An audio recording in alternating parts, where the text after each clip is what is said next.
Walid Fares. He's the author of Iran, Imperialist Republic. I'm interested to hear your take on this, Walid. Did Israel do enough in this retaliatory attack on Iran? Was it successful? You know, if you don't have the map of what Israeli authorities have, like from the prime minister down to the other war rooms, you would never be able to assess it at this point in time. Now, obviously, if you hear what many Arabs who are anti-Islamic Republic of Iran are saying, it's not enough. We needed to have a full blitzkrieg on it. That is not reality. Reality is there must be a plan. The plan we don't know, but I can detect three things, the directions. Direction number one is that the target, the main target basically was the ballistic missiles. The second target, the anti-aircraft missile batteries, and of course, probing it around Tehran. And a third one, which is very important in my view, and I think now increasingly in Washington, is the Guard, the Sepa Pasdaran, IRGC, because if we want to see a change in the behavior of the regime or of a future government, this is where you really have to engage in. Because if we hit the gas, the energy, the nuclear, even the regular military units, it's going to be replenished by Russia, by China, North Korea, and by the regime. If you hit the actual IRGC, you are giving a message to the Iranian people. And by the way, the Iranian people is not sleeping.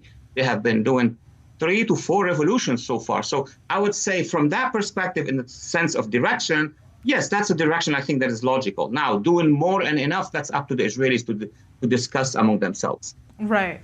So it's interesting because what you're essentially saying here is that the Israeli decision not to attack nuclear and oil sites, which we're seeing obviously a lot of those who are calling for a stronger response, they're saying it wasn't smart. This was Israel's chance now to really exact serious, not only serious revenge, but make a serious impact on Iran's nuclear capabilities.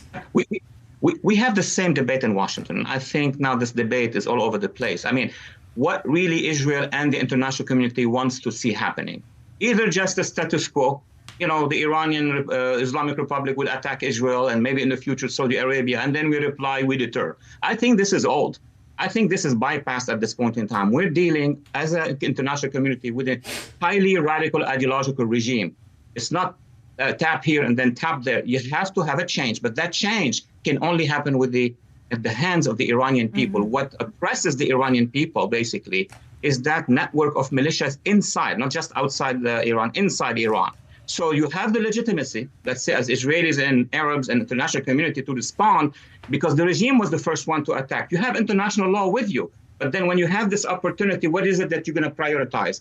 Hit the gas so that the contractors from China will come and build it? Or actually hit the nerve center of the regime and have the Iranian people rise, as it was in many cases before. Mm-hmm. All right. Now, I'd like to just kind of talk about the impact on Iran's military strength here. Obviously, we do not understand at this point the full extent of the damage that took place in Iran. Iranian state media is obviously refusing to report that. We're hearing also reports that the government itself is essentially warning people not to upload videos or basically give any information as to the extent of the damage by Israeli strikes. But what do we know about Iran's military arsenal at this point and what Israel may have successfully targeted here?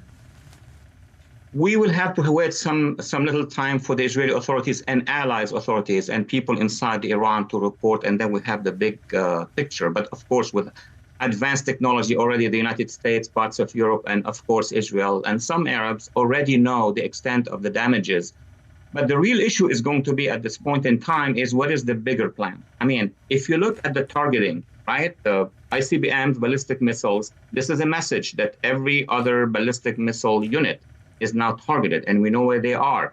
Second, with regard, obviously, the network of anti-aircraft that wraps around Tehran, it has been probed at this point in time. And the IRGC, I think there is a beginning of a concern, I would call it panic, inside the Guard, because Israeli aircraft, Israeli drones, Israeli whatever that have been used, have been able to pierce through the Iranian airspace. This is a big deal, despite all the Russian-bought, Russian-equipped missiles, and I'm sure your experts have already discussed the matter. So on all these three grounds, yes, it may be limited, but it has opened a path that was not there before, which is the three bases for the regime, defense bases for the regime have been actually explored now and probed.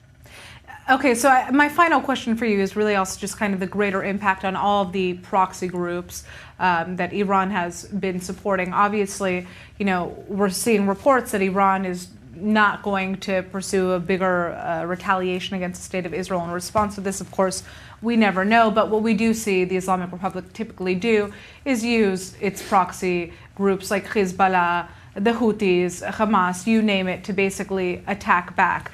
At this point, how strong are all of these groups in the face of what we just saw? Let's address this very quickly because it's the center of the discussion right now. Your question basically is at the heart of what's going to happen, the retaliation by this axis. We know who's going to retaliate, from where they're going to retaliate. These three militias, I would say Hezbollah in Lebanon, the Iranian-led or Islamic regime-led militias in Syria, and of course the Hashd out of Iraq. Plus, behind them, you see, you know, their own dome, the regime missile capability. They're going to do the same. They're going to widen it a little more, bit more, and they are going to be basically doing this. They are going to rely on how much the Israeli public is going to be afraid. It's a game of terror and terrorizing. Those who advised them initially on the Gaza massacre and on all the bombardment by Hezbollah and others of the population, they're not playing with the Israeli forces. They know they're not up to defeat them. They're playing with the Israeli public. So if they terrorize the Israeli public, then they think, well, we may have a chance for a ceasefire. It's the regime in Tehran. I mean, Hezbollah is headless now. It's a big mass of armed forces, very difficult to actually disarm them, but they have no actual strategy. Right. So it's going to be time. And the last point I was going to make, if you allow me, all of these war rooms, especially the Iran-linked, the Islamic regime-linked war rooms, are waiting for one thing. It's not in the Middle East. It's here. They're waiting for our elections. They want to know which direction the U.S. will take after these elections towards coming back, ceasefire, and protecting the regime or supporting Israel. All right, Walid, I'd like to thank you so much for joining us. Very interesting to hear insight as per usual. We are